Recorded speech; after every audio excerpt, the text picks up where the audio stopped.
હવે ચૂંટણી માટે તો બધાએ ઘણું કહી દીધું અને આપણા સમાજમાં કંઈ કોઈને કહેવાની જરૂર નથી કે કેમ મતદાન કરવાનું, શું કરવાનું.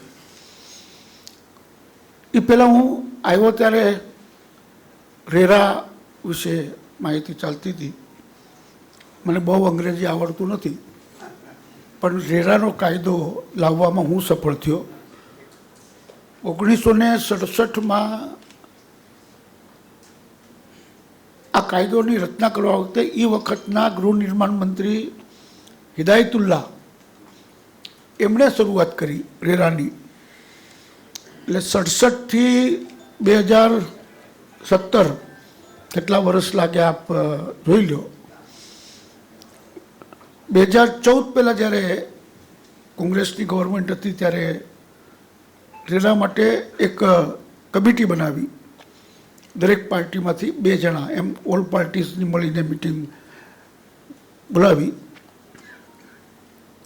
અને લગભગ એ મિટિંગ વર્ષભર ચાલી એટલા માટે. એમાં ભાજપમાંથી હું અને દેવેન્દ્ર ફડણવીસજી બંને જણા આ કમિટીમાં અમે હતા. દેવેન્દ્રજીને નાગપુરથી આવવું પડે એટલે ક્યારેક એ આવતા, ક્યારેક હું જ એટેન્ડ કરતો. રેરાને ફાઇનલ કરતી વખતે જ્યારે ફાઇનલ કરીને દિલ્હી મોકલ્યું રાષ્ટ્રપતિના અનુમતિ માટે, અને અર્બન ડેવલપમેન્ટ પાસે ત્યાં ગયું અને એમણે થોડી નોટ્સ, એમની બ્રીફ નોટ થોડી ઘણી વાંચી. એટલે એમણે પીએમઓ ઓફિસમાં વાત કરી કે મહારાષ્ટ્રનું રેરાનું જે બિલ છે એની એક સમરી તમારે થોડીક નજર ફેરવી જુઓ. એટલે એમણે પીએમઓ ઓફિસે જોયું, તપાસ કરી, એની સમરી કાઢી અને પછી કીધું કે ભાઈ આને પેન્ડિંગ રાખો અને આ કાયદો આખા દેશમાં લાગુ કરીએ. આ મુંબઈ મહારાષ્ટ્રનું મોડેલ જે છે એ આખા દેશમાં રેરાનું લાગુ છે, એટલે મહારાષ્ટ્રે અલગ કાયદો બનાવવાની જરૂર નથી.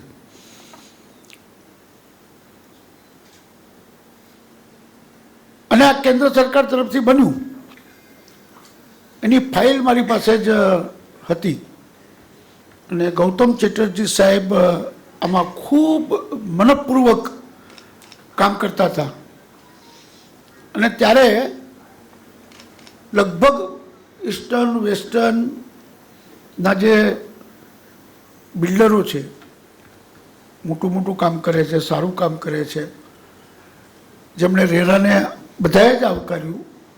પણ હું એ લોકોની 20-25 બિલ્ડરો સાથે ગૌતમ ચેટર્જી અને હું અમે બેસતા મારા બંગલા ઉપર, અને એનો ડ્રાફ્ટ મેં પહેલાં જ બિલ્ડરોને આપ્યો હતો કે ભાઈ આમાં આપણને કંઈ કનડગત લાગતી હોય કે આપણને, તો એની લોજિક સાથે આપણે મૂકીએ તો પછી બનતી વખતે ડ્રાફ્ટ સરખો બને.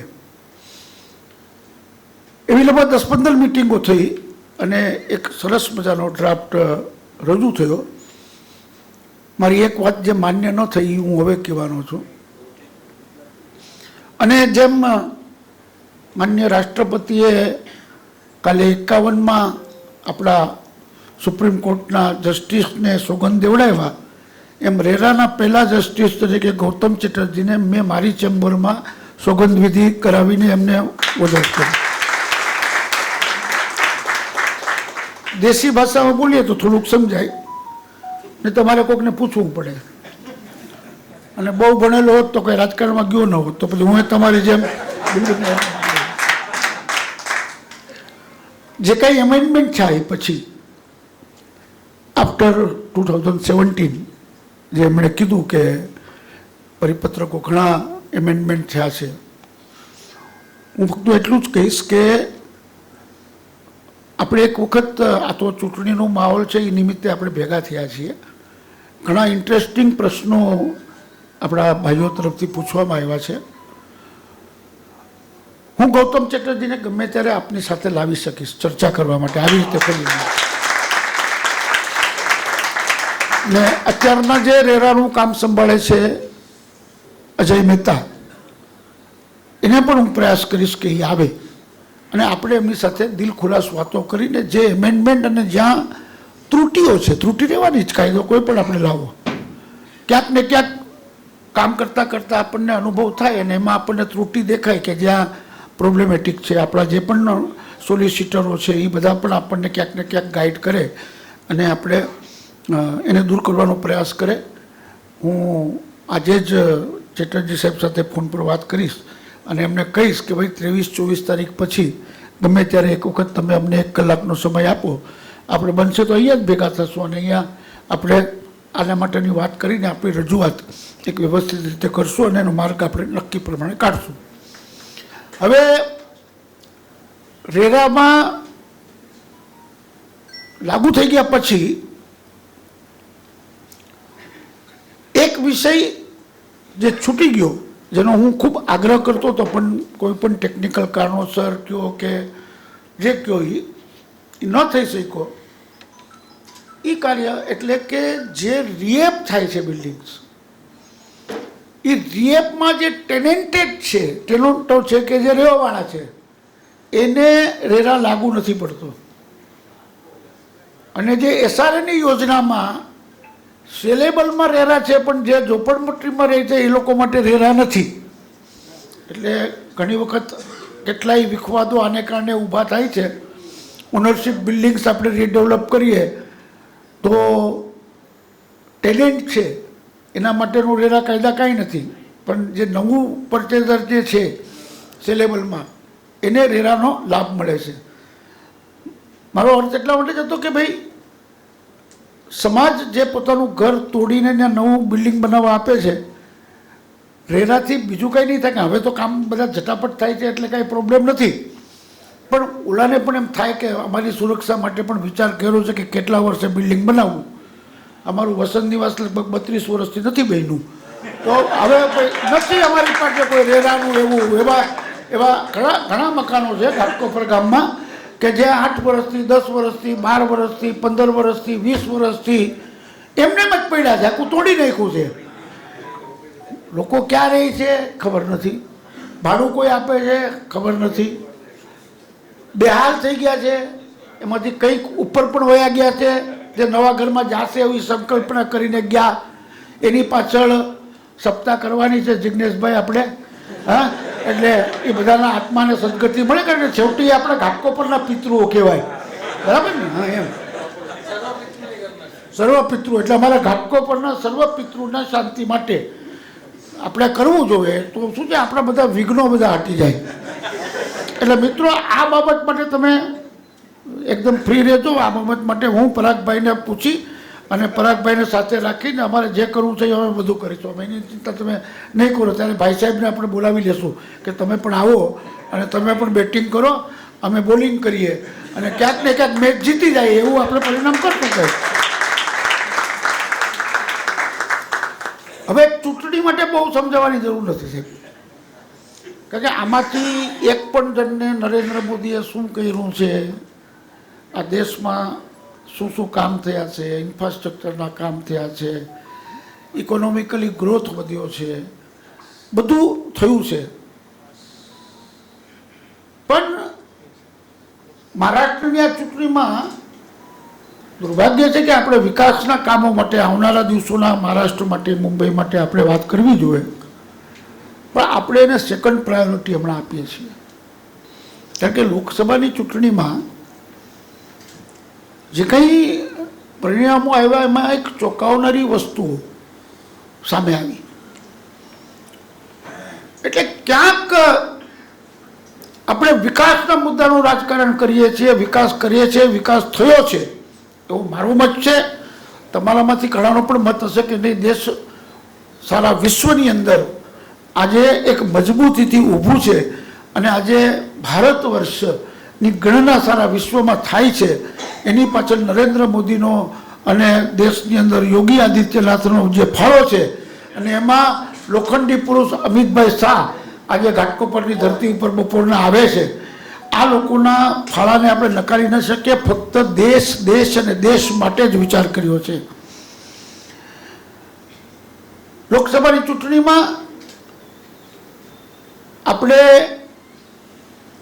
માનખુર્દમાં 80,000 વોટે પાછળ હતા. મુલુંડમાં આપણે 80,000 વોટથી આગળ હતા, એટલે સમસમાન બે જગ્યાએ આપણે ડેફિસિટ હતી, કાપી નાખી. વિક્રોળી અને ભાંડુપમાં અમે જ્યારે ઇલેક્શન શરૂ થાય ને ત્યારે અમે કેલ્ક્યુલેશન કરીએ કે ભાઈ આ વખતનું માહોલ શું રહેશે એમ. ત્યારે અમે એમ સમજતા હતા કે હાયર સાઇટ વિક્રોળી અને ભાંડુપ બે વિધાનસભામાં જે જાતના સમાજનું પ્રતિનિધિત્વ ત્યાં છે તો આપણને વધુમાં વધુ 40,000 વોટ બેયમાં 20,000 આપણે ડેફિસિટ મળે. અને સામે રહ્યા ઘાટકોપર પૂર્વ અને પશ્ચિમ, તો ઘાટકોપર પશ્ચિમમાં સાધારણતઃ આપણે 30,000 વોટથી આગળ હોઈએ છીએ અને ઘાટકોપર ઈસ્ટમાં આપણે લગભગ 57 થી 60,000 મતોથી, ગયા વખતે પરાગભાઈ જ્યારે જીત્યા ત્યારે આપણે 57,000 વોટની લીડથી જીત્યા હતા. હવે આ વખતે ઘાટકોપર વેસ્ટમાં જે 30,000ની લીડ હતી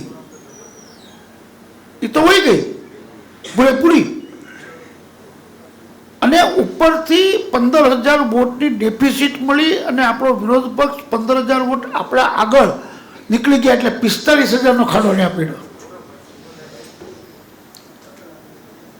અહીંયાથી 30,000 વોટની આપણને ડેફિસિટ મળી, જે આપણને 60,000 મળવી જોઈએ એવો આપણો અંદાજ હતો, એમ મળવી. એટલે 60 ને 45 તમે 30 અને 45 ગણો એટલે 75,000 વોટ આપણા. એમાંથી ભાંડુપ મુલુંડમાં જે 40,000 આપણે ગણતા હતા ને એની જગ્યાએ ફક્ત 18,500 વોટ આપણને ઓછા મળ્યા 40ની જગ્યાએ. તો આપણે અહીંયા લગભગ 55-60,000થી આ લોકસભાની સીટ આપણે જીતવાના હતા.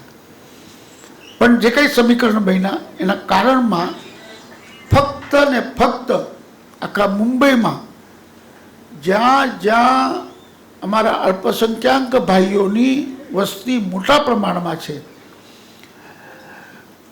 ગેરમાર્ગે દોરાના કે સંવિધાન બદલશે 400 સીટ આવશે એટલે સંવિધાન બદલી નાખશે. હા,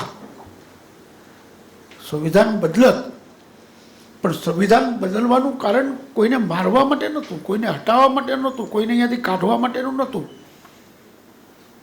એમાં મુખ્ય મુદ્દો હતો જનસંખ્યા નિયંત્રણ કાયદો. આપણે પેલા 3-4 છોકરાઓ રહેતા, બાપ દાદા વખતે આપણે 8-10 છોકરાઓ આપણા ઘરમાં રહેતા. હવે આપણે એક થાય ને પછી આપણે આપણા કામ ધંધે લાગી જાય છે, એટલે આપણા વોટરની સંખ્યા 25 વર્ષ પછી કેટલી હશે અને એ લોકોની જે ઝડપ છે એ ઝડપ જોતા 25 વર્ષ પછી એ લોકોની લોકસંખ્યા કેટલી હશે. પરમ દિવસે મીડિયા લખ્યું હતું કે 2029 સુધીમાં 2047 સુધીમાં મુંબઈનું પોપ્યુલેશન મારા અલ્પસંખ્યાક ભાઈઓનું 57% થઈ જશે અને આપણે 43%માં, એમાં આપણે 50% જ મતદાન કરશું. એટલે રાજ્ય ભોંગા, માંસ, મચ્છી, મટન ચારે બાજુ જવા દો. આપણે થોડાક કડક રહીએ ને તો આપણે બધું કરી શકીએ એમ છીએ. એક જ ઉદાહરણ બીજું ધોળિયાનું આપી દઉં ખાલી, પછી મને રાજકીય વિષય જ બંધ કરવો છે. ધોળિયા લોકસભા મતદાર સંઘમાં ભાજપના 6 વિધાનસભા હોય, દરેક લોકસભા ક્ષેત્રની અંદર 6 વિધાનસભા હોય. ધોળિયામાં 5 વિધાનસભા ક્ષેત્રની અંદર ભાજપ 2 લાખ વોટે આગળ હતું અને માલેગાંવ નીકળું તો માલેગાંવમાં 2.5 લાખ વોટ એક જ પાર્ટીને મળ્યા અને આપણને કાંઈ ન મળ્યું. એટલે આપણી 2 લાખની લીડ ગઈ ને ઉપરથી ઓલો 50,000થી જીતી ગયો. જેમ માનકોટમાં થાય છે, જેમ માલેગાંવમાં થાય છે. મ રાશિની સાથે આપણા રાજકારણ અને સનાતન ધર્મની સંસ્કૃતિ જોડાયેલી છે. તમે સમજી લો, આ મ અક્ષર છે ને એ આપણા દેશની સનાતન સંસ્કૃતિ સાથે જોડાયેલી છે. અલ્પસંખ્યાક ભાઈઓને મેં બહુ સન્માનની સાથે, કારણ કે આપણે જ્યારે આઝાદી મળી ત્યારે જો આપણા પરમપિતા શ્રી મહાત્મા ગાંધીજી આપણા બધાના પૂજનીય છે. એમણે સરદાર પટેલનો આગ્રહ રાખ્યો હોત, એ વખતની કોંગ્રેસે 100% ઠરાવ પાસ કર્યો હતો કે સરદાર પટેલ વડાપ્રધાન બને, તો પણ ગાંધીજીનો પ્રેમ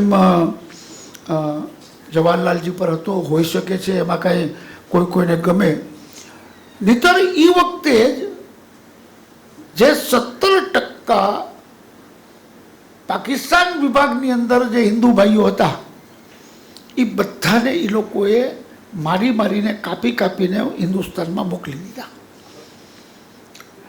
એ વખતે હિન્દુસ્તાનની અંદર મુસ્લિમ ભાઈઓ 7% હતા, 7%. આજે પાકિસ્તાનની અંદર 1% પણ હિન્દુ સમાજ નથી. અને આજે આઝાદી પછી 7% જે મુસ્લિમ ભાઈઓ હતા, એ આજે 23% ઉપર પહોંચી ગયા. સમીકરણ જોજો, આપણે રાજકારણ બાજુ પર મૂકી દો, કોની સત્તા આવશે એ બાજુ પર મૂકી દો, પણ તમારા ને મારા પૌત્ર ના ભવિષ્યના વિષયને જોઈને વિકાસનું કામ બાજુ પર મૂકીને મતદાન કોને કરવું, શું કામ કરવું, ફક્ત એનો જીદ અને જેહાદ.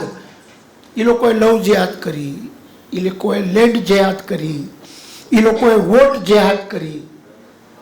આપણે કોઈ લાયક જ નથી કોઈ જેહાદ કરવા માટે. આપણું વોટિંગ ચાલુ થાય છે.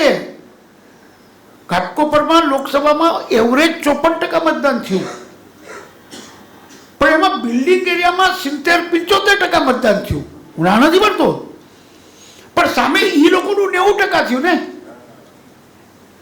એટલે આપણે 100% મતદાનનો પ્રયાસ કરવો જ જોઈએ. આપણે પણ એક આગ લાગવી જોઈએ. અમારે તો શું છે, આગ લાગીને એ લાગેલી જ છે અમારે તો. અને એટલા માટે જ અમે જાણી જોઈને આમાં પડ્યા છે કે જ્યારે પડ્યા હતા ને ત્યારે એમ નહોતું લાગતું કે આ કોકદી આ રાજસત્તા હાથમાં આવશે ક્યારેક, એવું લાગતું નહોતું. 16 વર્ષની ઉંમરે, 14 વર્ષની ઉંમરથી ત્યારથી કામ કરતા અહીંયા સુધી આવ્યા.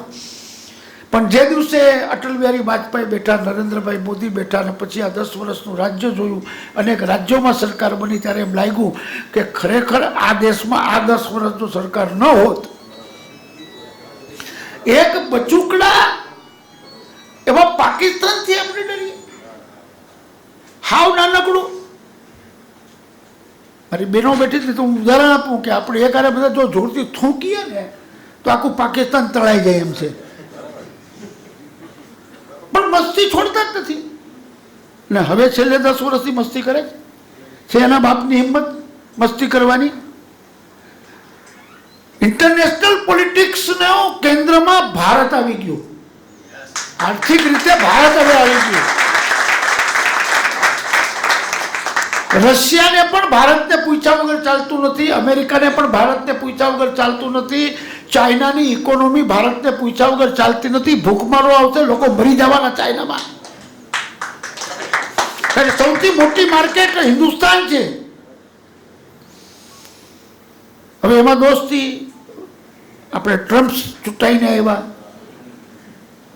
આપણે તો બધા વાણિયા ખરા ને. નરેન્દ્રભાઈ એક સોગઠી એવી મારે ને એ મારે એક જગ્યાએ ને વાગે 10 જણને. હવે આ આપણી સમયની માંગ છે, આ સત્તાની માંગ નથી. સત્તા આવે જાય ચાલ્યા કરે. જે દિવસે સત્તા નહીં હોય ત્યાં વખતે પણ આવું યુદ્ધ લડવું પડશે ને તો એ રસ્તા પર ઉતરીને લડી લેશું. એમાં ક્યાંય પાછી કોઈ નહીં કરીએ. બિલ્ડિંગ એરિયામાં સાવધ રહેવાની જરૂર છે. પ્રતિપક્ષના ઉમેદવારોનું કલ્ચર, એમની રીતભાત, આપણે રાજનીતિમાં હંમેશા એક મર્યાદામાં રહીને આપણે ટીકા કરવાનું પસંદ કરીએ છીએ. મર્યાદા છોડીને આપણે ટીકા નથી કરતા, એ આપણી સંસ્કૃતિ છે. પણ હું તમને કહું કે જ્યારે 90-91-92 વર્ષ જેને યાદ હશે એ વખતે આજથી 30-35 વર્ષ પહેલા જે યંગસ્ટર્સ હતા, તો નવી કાર લે એની પાસે હપ્તા, સારા લગ્ન કરો તો એની પાસે હપ્તા, ઘરમાં ફર્નિચર કરો તો એની પાસે હપ્તા, નવો બ્લોક લે તો એની પાસે હપ્તા. અને ત્યારે એક શબ્દ શોધાણો, રાજનીતિનું ગુનેગારીકરણ. અને પ્રોત્સાહન કોણે આપ્યું? જે હત્યાકાંડના લોકો શરદ પવાર સાથે પ્લેનમાં બેસી, ચાર્ટર્ડ પ્લેનમાં બેસીને મુંબઈ ઉતરા, જેનો ઇતિહાસ જ રાજકારણ કરવું, સત્તા પર રહેવું, એને કેને પ્રકારે આ એનું એજન્ડા હોય. અને આવા પ્રતિપક્ષ જો ભારત વર્ષમાં રહે તો એને નેસ્તા નાબૂદ કરીને કે બીજી વખત ઉભા રહેવાનું નામ ન લે. અને આપણામાં એટલી તાકાત છે, આપણામાં છે એટલી તાકાત. એક નાનો પ્રસંગ કહીશ, મને પણ થોડીક મજા આવી. એટલે આપણે એક દત્તા સામંત સાહેબ, આપણા ઘાટકોપરના મૂળ રહેવાસી, હું પહેલી વખત મિનિસ્ટર બન્યો એટલે મને પ્રમોદ મહાજન સાહેબે કીધું હતું કે આપણા ગામમાં જેટલા પક્ષના નેતાઓ રહેતા હોય એ બધાને જઈને આપણે એક વખત મળી આવવાનું. એટલે જયંતિભાઈ, પછી લીલાધર વ્યાસ સાહેબ, દત્તા સામંત, આવા બધા વિરોધી પક્ષના વડીલોને મળવા માટે ગયો. ત્યારે દત્તા સામંત સાહેબે મને કીધું, તને કયું ખાતું આપ્યું? મેં કીધું, હજી શપથવિધિ થઈ છે, ખાતા તો પછી વેચાય ને.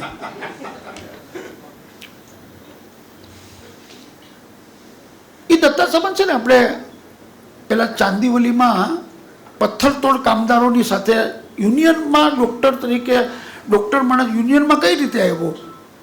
તો ત્યાં જે પથ્થરતોડ કામદારો હતા એ લોકોને બધાને દમ ને ટીબી ને એવી બીમારી થતી, અને એને જોઈને એની દવા કરીને એને યુનિયન લીડર બનવાનું મન થયું ને એ યુનિયન લીડર બન્યા. હવે એની એક મજાની વાત, એમના એક મિત્ર જેની કિરાણાની દુકાન, ડૉક્ટર દત્તા સામંત ક્યારેક કલાક 1.5 કલાક બપોરના એમની દુકાને બેસે મિત્ર તરીકે, ગપ્પા મારતા હતા. ને એક દિવસ એક 8 વર્ષનો છોકરો, પેલા હું તો ઓલી દુકાનો ઓટલા ઉપર રહેતી, આમાં નીચે ઓલો ગ્રાહક ઉભો રહેતો, એટલે 8-9 વર્ષનો છોકરો આવ્યો. એને આવીને આમ છે ને, આમ ચારાના ફેંકા વેપારી પાસે, અને કીધું, એ વાણી, ચારાને તો ગુળ દે રે. આ ભાષા છે ને, એ દે રે, આ મહારાષ્ટ્રીયન સંસ્કૃતિની અંદર શોભા નથી થતી આ સંસ્કૃતિ. કે હા, એ તો મીઠું મીઠું બોલે વાણી, માલ વેચવાનો. એને કાગળિયું લીધું, ગોળ લીધો, કાંટામાં નાખ્યો. છોકરો પાછો બોલ્યો, એ નીટ વજન કરે, નાહીતર બગ મી તુજી.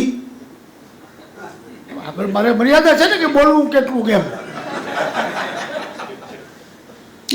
કે હા કસાઈ વાળા, ઠીક હે, ઘરી ચલે ઠીક હે, ઠીક હે ગયો.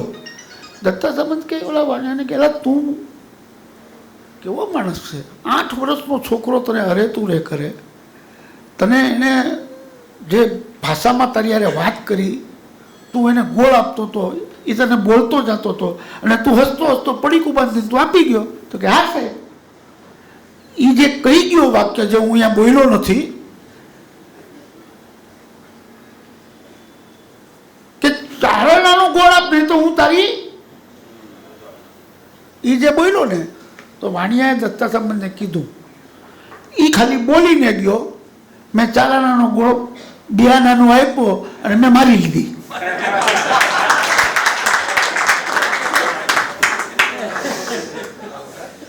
એટલે આપણે ચૂપચાપ શાંતિથી પંતનગરમાં અને બાકીના વિસ્તારોમાં ઘણા અનુભવો ઘણાને થયા છે. શું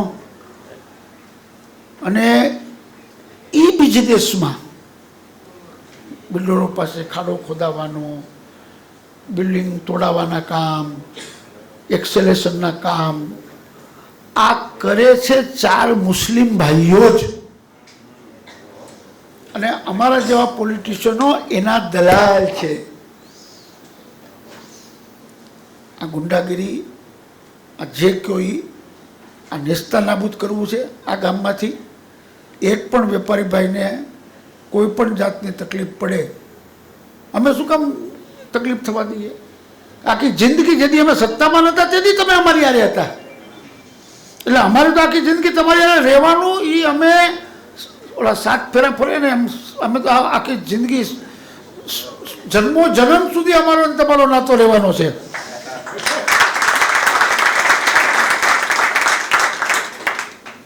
એટલે તમે ફક્ત તમારી બિલ્ડિંગમાં તમારા ઘરમાં 100% મતદાન કરો એટલી અપેક્ષા નથી.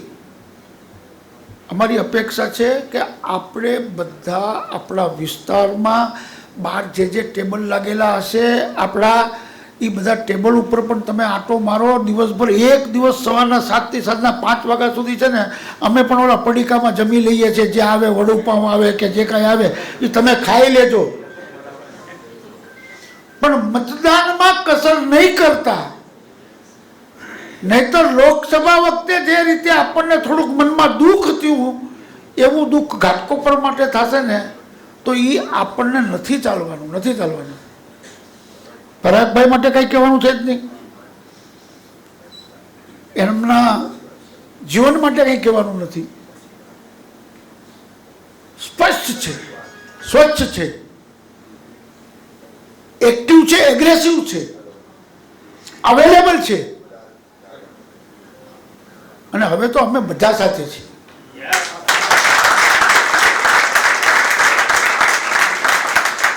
થોડીક ત્રુટિ રહી જશે તો અમે 24 કલાક બેસશું. એટલે મિત્રો તમારી પાસે આ તમે છો ને આખા ગામને નચાવી શકો એમ છો. આ મારે ન કહેવું જોવે, આ તમને ટોણો ન મારવો જોવે, પણ આખા ગામમાં સાંજ સુધીમાં જો કોઈ ખબર ફેલાવી દેવી હોય ને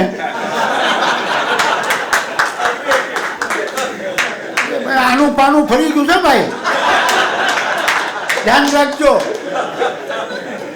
એમ તમે જો આજથી બોલવાનું ચાલુ કર્યું કે રાખીનું પૂરું થઈ ગયું છે ભાઈ,